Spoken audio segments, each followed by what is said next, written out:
I did finish All the Pretty Horses by Mr. Cormac McCarthy, the late, great Cormac McCarthy. I like this book quite a bit.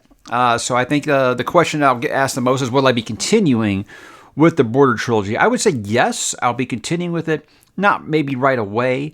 Maybe it's something that I'll do slowly over the course of this year. If you know anything about Cormac McCarthy's writing, you know it is kind of challenging. So it would definitely be something I'd like to put some space between before I start another one. I definitely don't think he's the kind of writer that you can kind of binge his works. At least I can't. Can't speak for everybody there, but for me, yeah, he's not that kind of writer. It's I need a little break between it. But outside of that, a little sluggish in some places. But that was a very good coming-of-age story. In fact, what it actually made me think of, and if you've read Lonesome Dove, you'll understand what I mean, it made me think of like if there was a subplot where Newt actually left the cattle drive and went off into his own adventure. Instead of going into Montana, he went down to Mexico. That's what it kind of made me think of, really. It was Newt and a good friend, or John, actually. I called him Newt now. But that's just kind of the vibe I felt. And that's a hell of a compliment because, I love Lonesome Dove, as you know by now.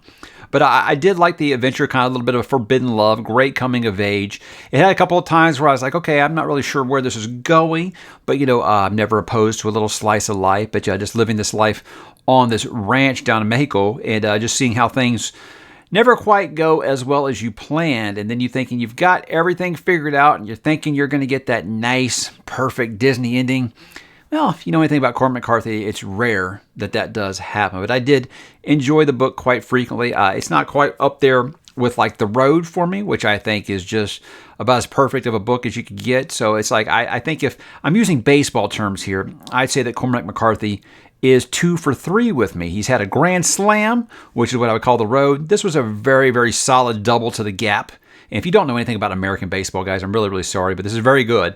And then you got Blood Meridian, which was called Third Strike, looking. That's the way that I would put it. So I hope I've redeemed myself a little bit in some of your eyes, because I know when I said I didn't like Blood Meridian, it was lots of pearls were being clutched. But I do think this was a little bit more of what I was looking for and kind of what I was hoping to get out of Blood Meridian. So very, very satisfied with it.